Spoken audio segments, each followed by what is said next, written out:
All right, in this video, we're going to look at what exactly Aquinas thinks about happiness, or beatitude, as he calls it.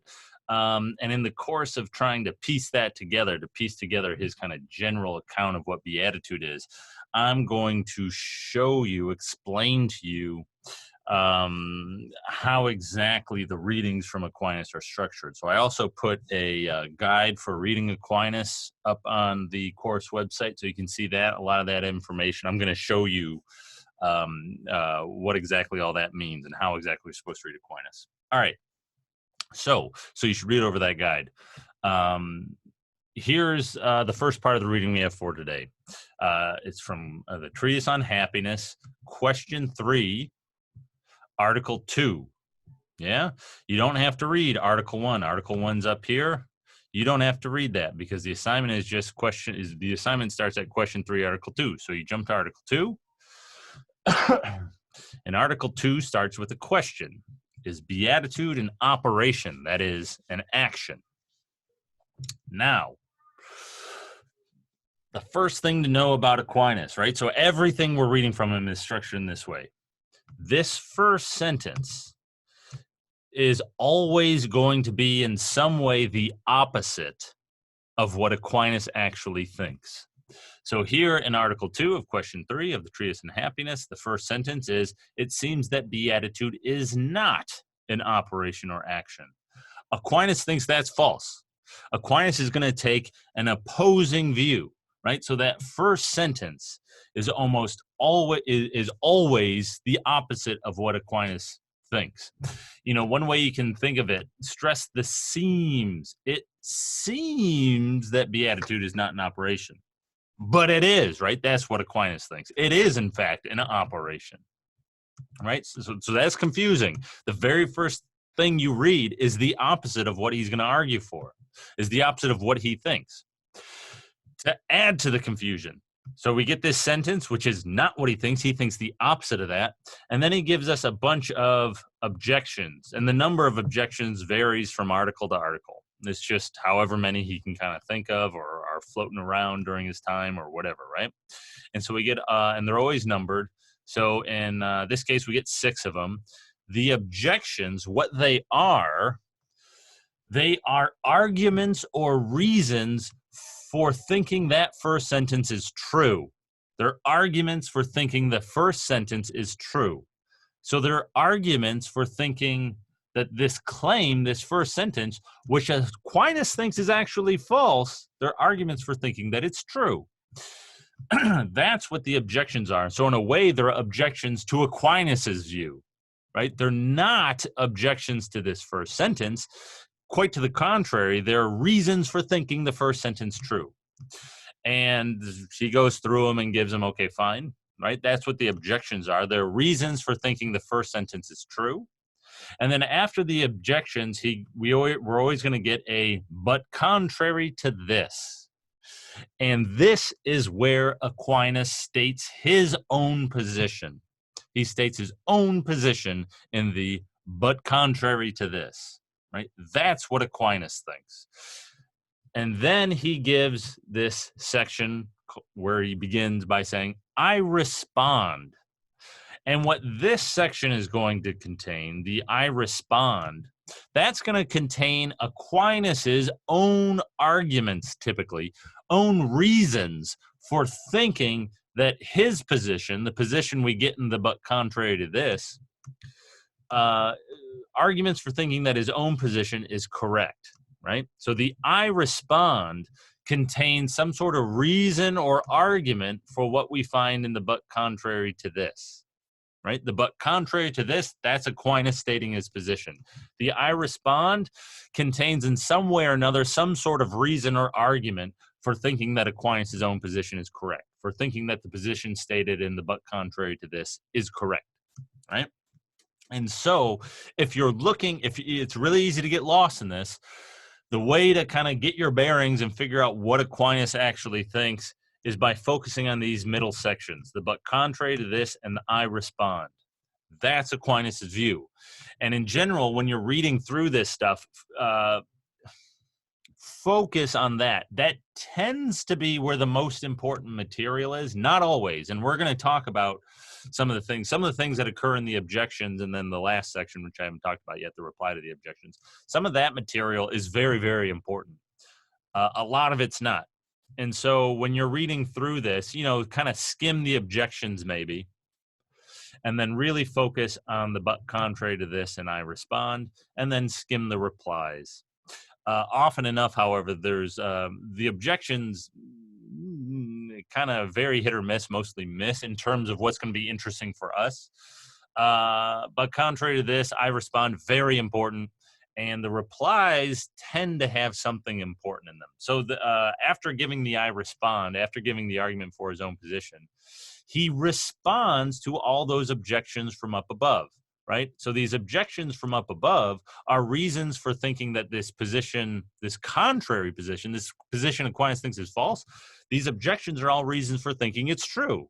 And so to close out each article, he's going to show why those arguments, those objections don't work. That's what you get in the reply to the objections. And he typically goes through them one by one, but sometimes you get something like this, where he'll just, and look, the reply to objection 5 and 6, he doesn't even give one. It's clear from what's been said or whatever, right? But he'll in some way or another reply to all those objections. So that's the structure of all the articles. And the takeaway from it is things really important to know. First sentence, the opposite of what Aquinas thinks. The most important part, the part that where Aquinas puts forward his own view, but contrary to this, and I respond. Okay, what I want to focus on now is what exactly his view is. Is beatitude an operation? That is to say, an action. Okay, I don't know. How is Aquinas going to answer that? What's his answer going to be? Well, you can already figure out what his answer is going to be by looking at the first sentence. So the first sentence, it seems that beatitude is not an operation. Well, there you go. You know that Aquinas is going to think that beatitude is an operation, whatever that means, right? And look, if you go down to the but contrary to this, here's what he says. Whoops, I didn't mean to do that. Didn't mean to cross it out. Oh, well, whatever. In Ethics 1, the philosopher says happiness. There we go. In Ethics 1, the philosopher says happiness, felicitas, is an operation in accord with perfect virtue. Okay, so it's going to be an operation. Beatitude is an operation. But what exactly is he talking about? In Ethics 1, that's the Nicomachean ethics. When you find ethics, he's talking about the Nicomachean ethics, the thing that we read. And 1 here just means book 1. And book 1 of the Nicomachean ethics. We read that, right? And the philosopher, as you can imagine, that's Aristotle. Often enough in the Summa Theologica, I think almost all the time, whenever Aquinas is talking about Aristotle, he doesn't use his name. He uses this kind of honorific, the philosopher, and it's capitalized even, right? That's Aristotle. So in Nicomachean Ethics, Book 1, Aristotle says, happiness is an operation in accord with perfect virtue. Well, what exactly is that, right? That maybe sounds kind of familiar. We're going to turn to the details in just a second, but what does that mean? That means Aquinas, in stating his own position, is saying Aristotle's right. If you want to know what happiness is, go read book 1 of the Nicomachean Ethics, right? That's what he's saying in the but contrary to this. He is kind of throwing in his lot with Aristotle. All right, now let's see how that works more specifically. Let me see if I can get this to work. All right. So, Aquinas claims in the but contrary to this that beatitude is an operation in accord with perfect virtue, that happiness is. Well, you can already see from the way that Aquinas' thought is moving, right? The question starts off being about beatitude, and then when he has to say his own position, he says, oh, like Aristotle says, happiness is an operation and blah, blah, blah, right? And so Aquinas is very clearly using beatitude and happiness interchangeably. What Aristotle refers to by happiness, that's what Aquinas is referring to by beatitude. Beatitude and happiness in this context are synonyms, and they mean something like eudaimonia, the human good. They don't just mean feeling all good or whatever, or being pleased, doing what you want, like the English concept happiness might mean. It means something much bigger than that. You know, the what is it that makes a human being good? The human good. Yeah, the flourishing of the human being who's achieved his or her natural end, who's perfected him or herself, something like that. That's happiness. That's beatitude, interchangeable for Aquinas, right? And so, okay, beatitude, that's a funny word or whatever, but it's a Latin word. I think that's why our translator uses it, or it's a Latin derived word. And so when Aquinas says that beatitude is an operation in accord with perfect virtue, he's really just saying happiness is an operation in accord with perfect virtue. Well, that word operation, that's a weird word. We didn't see that anywhere in Aristotle. Well, yeah, again, that's a matter of translation. The word that Aquinas is using, operation, it's referring to something like activity or function, what Aristotle would call the rational activity of a human being, right? And so operation is just a different translation for that idea, that concept. And so when Aquinas says beatitude is an operation, what he's really saying is happiness is a kind of activity. It's a kind of functioning. Wow, that sounds a lot like Aristotle. And then the last part, right, that's even clearer. That's even more clearly Aristotelian. In accord with perfect virtue. What Aquinas is doing here, so he's quoting the Nicomachean Ethics, but he's kind of compressing it. The conclusion of the function argument, that's really what Aquinas is quoting in the but I respond, or but contrary to this, sorry. But contrary to this, he's quoting the Nicomachean Ethics. He's quoting the conclusion of the function argument. And he's compressing it a bit. So the conclusion of the function argument is that happiness is rational activity in accordance with virtue. And if there's more than one virtue, well, then the best or most complete virtue. Aquinas is compressing that last little thing into just perfect virtue. Happiness is rational activity in accordance with the best virtue. Right? That's essentially what Aquinas is saying. And that's essentially what Aristotle says. And so there's no light between Aristotle and Aquinas on this. They completely agree. Moreover, I had you guys read just a few little snippets from question 55 on virtue, on the treatise on virtue. And there Aquinas lays out an entirely Aristotelian account of virtue. If you recall the function argument, Aristotle claims that virtues, or the idea behind the function argument, the good and the well reside in the function, and you spell out what all that means. What Aristotle wants to say is that virtues are simply characteristics that allow a thing to perform its function well, right? And so the virtues of a pen are letting out ink at a steady rate and being comfortable to hold, and blah, blah, blah, blah, because those characteristics help a pen write well, perform its function well. That's Aristotle's notion of virtue. And then he applies that to human beings. So there are going to be those characteristics that help a human being to engage in rational activity well.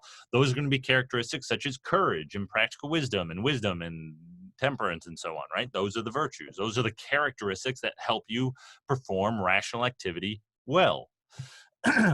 Aquinas has the same exact understanding of virtue. It's a characteristic that makes the things work. I think that's how our translation might put it. Makes the things work good. Makes its function good, makes it function well. That's really what he's saying, right? Virtue is a characteristic that makes a thing perform its function well. And so we get the same exact notion of virtue in Aquinas as we find in Aristotle. What I've put down there, happiness, rational activity, virtue, and if there's more than one, that's the Aristotelian.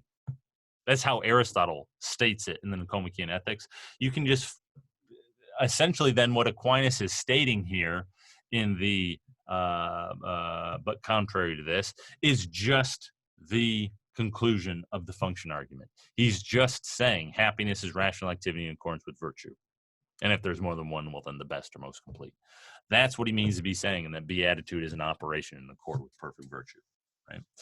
And so Aquinas and Aristotle fundamentally agree, right? Aquinas's conception of happiness is Aristotle's conception of happiness. This is the sense in which Aquinas, or this is one of the senses, I should say, in which Aquinas is a thoroughgoing Aristotelian. Aquinas is picking up right where Aristotle left off. He agrees fundamentally with Aristotle about what the human good is. We're going to see, so this is the kind of very strong agreement between Aquinas and Aristotle. Aquinas is going to modify things slightly. He's not just going to repeat Aristotle on every single point. We're going to see those changes, the changes he makes, or the additions, maybe the augmentations he makes to this Aristotelian view of happiness. We're going to see that in a subsequent video.